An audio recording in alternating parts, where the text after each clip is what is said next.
करिश्मा आपका स्वागत करती है। आइए जानते हैं इंदिरा गांधी के बारे में। आइए सुनते हैं कर्णिका का लेख। इंदिरा गांधी की जीवनी पर निबंध। जीवन परिचय। भारत की पहली महिला प्रधानमंत्री के रूप में पहचान रखने वाली इंदिरा गांधी का जीवन परिचय काफी रोचक है। उनका इंदु से लेकर इंदिरा और फिर प्रधानमंत्री बनने तक का सफर न केवल प्रेरणादायी है, बल्कि भारत में महिला सशक्तिकरण के इतिहास का महत्वपूर्ण अध्याय भी है। 1977 तक और 1080 से लेकर मृत्यु तक देश के प्रधानमंत्री का पदभार संभाला था। इंदिरा का जन्म देश की स्वतंत्रता में योगदान देने वाले मोतीलाल नेहरू के परिवार में हुआ था। इंदिरा के पिता जवाहरलाल एक सुशिक्षित वकील और भारतीय स्वतंत्रता आंदोलन में सक्रिय सदस्य थे। वो नेहरू जी की इकलौती संतान थी। इंदिरा अपने पिता के बाद दूसरी सर्वाधिक कार्यकाल के लिए कार्यरत रहने वाली प्रधानमंत्री हैं। इंदिरा में बचपन से ही देशभक्ति भावना थी। उस समय भारत के राष्ट्रवादी आंदोलन की एक रणनीति में विदेशी ब्रिटिश उत्पादों का बहिष्कार करना भी शामिल था, और उस छोटी सी उम्र में इंदिरा ने विदेशी वस्तुओं की होली जलते देखी थी, जिससे प्रेरित होकर 5 वर्षीय इंदिरा ने भी अपनी प्यारी गुड़िया जलाने का फैसला किया, क्योंकि उनकी वह गुड़िया भी इंग्लैंड में बनाई गई थी। जब इंदिरा गांधी 12 वर्ष की थी तो उन्होंने कुछ बच्चों के साथ वानर सेना बनाई और उसका नेतृत्व किया। इसका नाम बंदर ब्रिगेड रखा गया था, जो कि बंदर सेना से प्रेरित था, जिसने महाकाव्य रामायण में भगवान राम की सहायता की थी। उन्होंने बच्चों के साथ मिलकर भारत की स्वतंत्रता के संघर्ष में महत्वपूर्ण भूमिका निभाई थी। बाद में इस समूह में 60,000 युवा क्रांतिकारियों को भी शामिल किया गया, जिन्होंने बहुत से आम लोगों को संबोधित किया, झंडे बनाए, संदेश दिए और प्रदर्शनों के बारे में जानकारी आम जनता तक पहुंचाई। ब्रिटिश शासन के होते हुए ये सब करना एक जोखिम भरा उपक्रम था, लेकिन इंदिरा स्वतंत्रता आंदोलन में भाग लेने से खुश थी। इंदिरा ने पुणे विश्वविद्यालय से मैट्रिक पास कर दिया और पश्चिम बंगाल में शांति निकेतन से भी थोड़ी शिक्षा हासिल की। इसके बाद वह स्विट्जरलैंड और लंदन में सोमेरविल्ले कॉलेज, ऑक्सफोर्ड विश्वविद्यालय में अध्ययन करने गई। 1936 में उनकी मां कमला नेहरू तपेदिक से बीमार हो गई थी। पढ़ाई के दिनों में ही इंदिरा ने स्विट्जरलैंड में कुछ महीने अपनी बीमार मां के साथ बिताए थे। कमला की मृत्यु के समय जवाहरलाल नेहरू भारतीय जेल में थे। इंदिरा जब इंडियन नेशनल कांग्रेस की सदस्य बनी तो उनकी मुलाकात फिरोज गांधी से हुई। फिरोज गांधी तब एक पत्रकार और यूथ कांग्रेस के महत्वपूर्ण सदस्य थे। 1941 में अपने पिता की असहमति के बावजूद भी इंदिरा ने फिरोज गांधी से विवाह कर लिया था। इंदिरा ने पहले राजीव गांधी और उसके 2 साल बाद संजय गांधी को जन्म दिया। इंदिरा का विवाह फिरोज गांधी से जरूर हुआ था, लेकिन फिरोज और महात्मा गांधी में कोई रिश्ता नहीं था। फिरोज उनके साथ स्वतंत्रता के संघर्ष में साथ थे, लेकिन वो पारसी थे, जबकि इंदिरा हिंदू, और उस समय अंतर्जातीय विवाह इतना आम नहीं था। दरअसल इस जोड़ी को सार्वजनिक रूप से पसंद नहीं किया जा रहा था। ऐसे में महात्मा गांधी ने इस जोड़ी को समर्थन दिया और ये सार्वजनिक बयान दिया, जिसमें उनका मीडिया से अनुरोध भी शामिल था। मैं अपमानजनक पत्रों के लेखकों को अपने गुस्से को कम करने के लिए इस शादी में आकर नवयुगल को आशीर्वाद देने के लिए आमंत्रित करता हूँ। और कहा जाता है कि महात्मा गांधी ने ही राजनीतिक छवि बनाए रखने के लिए फिरोज और इंदिरा को गांधी लगाने का सुझाव दिया था। स्वतंत्रता के बाद इंदिरा गांधी के पिता जवाहरलाल नेहरू देश के पहले प्रधानमंत्री बने थे। तब इंदिरा अपने पिता के साथ दिल्ली शिफ्ट हो गई थी। उनके दोनों बेटे उनके साथ, लेकिन फिरोज ने तब इलाहाबाद रुकने का ही निर्णय किया था, क्योंकि फिरोज तब दी नेशनल हेरल्ड में एडिटर का काम कर रहे थे। इस न्यूज़पेपर को मोतीलाल नेहरू ने शुरू किया था। नेहरू परिवार वैसे भी भारत के केंद्र सरकार में मुख्य परिवार थे, इसलिए इंदिरा का राजनीति में आना ज्यादा मुश्किल और आश्चर्यजनक नहीं था। उन्होंने बचपन से ही महात्मा गांधी को अपने इलाहाबाद वाले घर में आते जाते देखा था, इसलिए उनकी देश और यहाँ की राजनीति में रुचि थी। 1951-52 के लोकसभा चुनावों में इंदिरा गांधी ने अपने पति फिरोज गांधी के लिए बहुत सी चुनावी सभाएं आयोजित की और उनके समर्थन में चलने वाले चुनावी अभियान का नेतृत्व किया। उस समय फिरोज रायबरेली से चुनाव लड़ रहे थे। जल्द ही फिरोज सरकार के भ्रष्टाचार के विरुद्ध बड़ा चेहरा बन गए। उन्होंने बहुत से भ्रष्टाचार और भ्रष्टाचारियों का पर्दाफाश किया, जिसमें बीमा कंपनी और वित्त मंत्री टीटी कृष्णामचारी का नाम शामिल था। वित्त मंत्री को तब जवाहरलाल नेहरू का करीबी माना जाता था। इस तरह फिरोज राष्ट्रीय स्तर की राजनीति की मुख्य धारा में सामने आए और अपने थोड़े से समर्थकों के साथ उन्होंने केंद्र सरकार के साथ अपना संघर्ष जारी रखा। लेकिन 8 सितंबर 1960 को फिरोज की हृदयघात से मृत्यु हो गई। 1959 में इंदिरा को इंडियन नेशनल कांग्रेस पार्टी का प्रेसिडेंट चुना गया था। वो जवाहरलाल नेहरू की प्रमुख एडवाइजर टीम में शामिल थी। 27 मई 1964 को जवाहरलाल नेहरू की मृत्यु के बाद इंदिरा ने चुनाव लड़ने का निश्चय किया और वो जीत भी गई। उन्हें लाल बहादुर शास्त्री की सरकार में इंफॉर्मेशन एंड ब्रॉडकास्टिंग मंत्रालय दिया गया। 11 जनवरी 1966 को लाल बहादुर शास्त्री के ताशकंद में देहांत के बाद अंतरिम चुनावों में उन्होंने बहुमत से विजय हासिल की और प्रधानमंत्री का कार्यभार संभाला।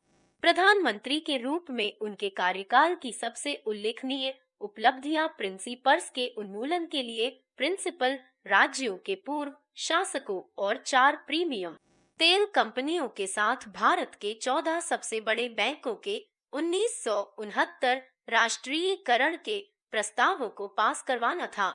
उन्होंने देश में खाद्य सामग्री को दूर करने में रचनात्मक कदम उठाए और देश को परमाणु युग में 1974 में भारत के पहले भूमिगत विस्फोट के साथ नेतृत्व किया। वास्तव में 1971 में इंदिरा को बहुत बड़े संकट का सामना करना पड़ा। युद्ध की शुरुआत तब हुई थी जब पश्चिम पाकिस्तान की सेनाएं अपनी स्वतंत्रता आंदोलन को कुचलने के लिए बंगाली पूर्वी पाकिस्तान में गईं। उन्होंने 31 मार्च को भयानक हिंसा के खिलाफ बात की, लेकिन प्रतिरोध जारी रहा और लाखों शरणार्थियों ने पड़ोसी देश भारत में प्रवेश करना शुरू कर दिया। इन शरणार्थियों की देखभाल में भारत में संसाधनों का संकट होने लगा। इस कारण देश के भीतर भी तनाव काफी बढ़ गया। हालांकि भारत ने वहां के लिए संघर्षरत स्वतंत्रता सेनानियों का समर्थन किया। स्थिति तब और भी जटिल हो गई जब अमेरिका के राष्ट्रपति रिचर्ड निक्सन ने चाहा कि संयुक्त राज्य अमेरिका पाकिस्तान के पक्ष में खड़ा हो, जबकि इधर चीन पहले से पाकिस्तान को हथियार दे रहा था और भारत ने सोवियत संघ के साथ शांति, दोस्ती और सहयोग की संधि पर हस्ताक्षर किए थे। पश्चिमी पाकिस्तान की सेना ने पूर्वी पाकिस्तान में आमजन पर अत्याचार करने शुरू कर दिए, जिनमें हिंदुओं को मुख्य रूप से लक्षित किया गया। नतीजतन लगभग 10 मिलियन पूर्व पाकिस्तानी नागरिक देश से भाग गए और भारत में शरण मांगी। भारी संख्या में शरणार्थी होने की स्थिति ने इंदिरा गांधी को पश्चिमी पाकिस्तान के खिलाफ आजामी लीग के स्वतंत्रता के संघर्ष को समर्थन देने के लिए प्रेरित किया।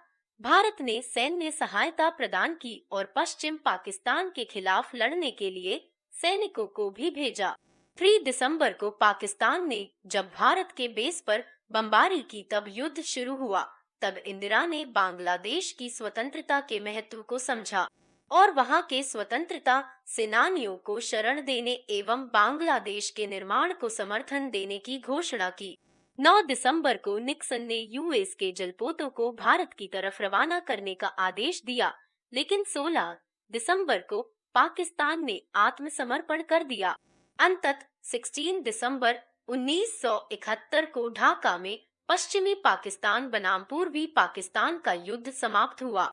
पश्चिमी पाकिस्तानी सशस्त्र बल ने भारत के सामने आत्मसमर्पण के कागजों पर हस्ताक्षर किए, जिससे एक नए देश का जन्म हुआ, जिसका नाम बांग्लादेश रखा गया।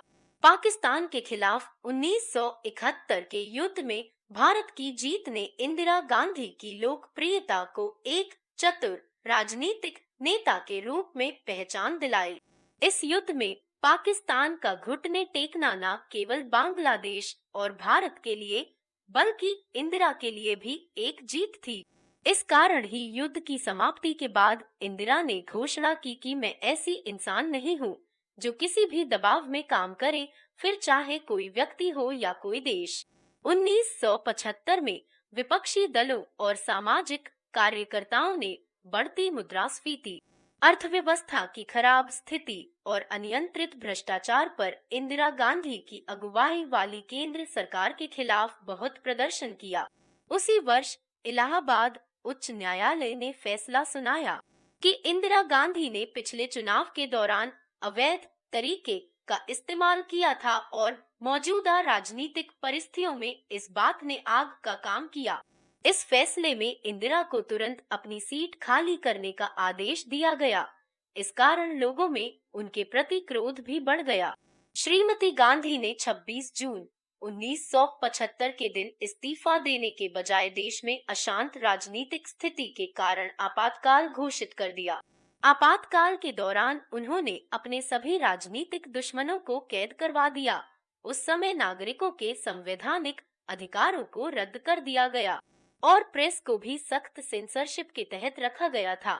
गांधीवादी समाजवादी जयप्रकाश नारायण और उनके समर्थकों ने भारतीय समाज को बदलने के लिए अहिंसक क्रांति में छात्रों, किसानों और श्रम संगठनों को एकजुट करने की मांग की।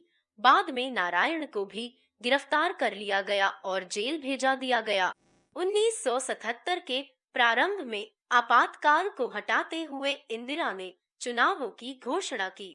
उस समय जनता ने आपातकाल और नसबंदी अभियान के बदले में इंदिरा का समर्थन नहीं किया। माना जाता है कि आपात स्थिति के दौरान उनके छोटे बेटे संजय गांधी ने देश को पूर्ण अधिकार के साथ चलाने की कोशिश की और झोपड़पट्टी के घरों को सख्ती से हटाने का आदेश दिया और एक बेहद अलोकप्रिय नसबंदी कार्यक्रम ने इंदिरा को विपक्ष में कर दिया था। लेकिन फिर भी 1977 में इंदिरा ने आत्मविश्वास से कहा कि उन्होंने विपक्ष को तोड़ दिया है। उन्होंने चुनाव की मांग की। मोरारजी देसाई और जयप्रकाश नारायण के नेतृत्व में उभरते जनता दल गठबंधन ने उन्हें हराया था। पिछली लोकसभा में 350 सीटों की तुलना में कांग्रेस केवल 153 लोकसभा सीटें जीतने में कामयाब रही। जनता पार्टी के सहयोगियों के मध्य के आंतरिक संघर्ष का इंदिरा ने फायदा उठाया था। उस दौरान इंदिरा गांधी को संसद से निष्कासित करने के प्रयास में जनता पार्टी की सरकार ने उन्हें गिरफ्तार करने का आदेश दे दिया था। हालांकि उनकी ये रणनीति उन लोगों के लिए विनाशकारी सिद्ध रही और इससे इंदिरा गांधी को सहानुभूति मिली और आखिर में 1980 के चुनावों में कांग्रेस एक विशाल बहुमत के साथ सत्ता में लौट आई और इंदिरा गांधी एक बार फिर भारत के प्रधानमंत्री बन गई। वास्तव में जनता पार्टी उस समय स्थिर अवस्था में भी नहीं थी, जिसका पूरा फायदा कांग्रेस और इंदिरा को मिला था।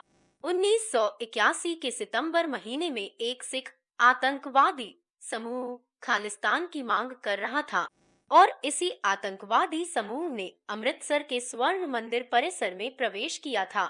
मंदिर परिसर में हजारों नागरिकों की उपस्थिति के बावजूद इंदिरा गांधी ने सेना को ऑपरेशन ब्लू स्टार करने के लिए पवित्र मंदिर में जाने का आदेश दे दिया।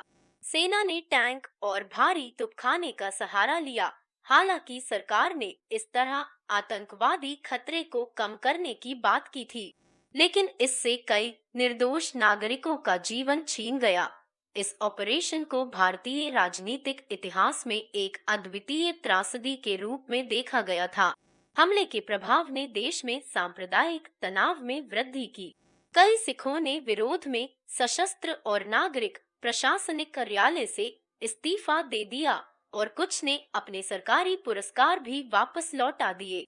इस पूरे घटनाक्रम से तात्कालिक परिस्थितियों में इंदिरा गांधी की राजनीतिक छवि भी खराब हो गई थी।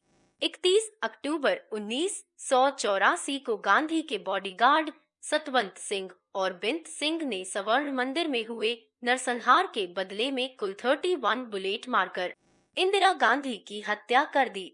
ये घटना सफदरगंज रोड, नई दिल्ली में हुई थी। धन्यवाद।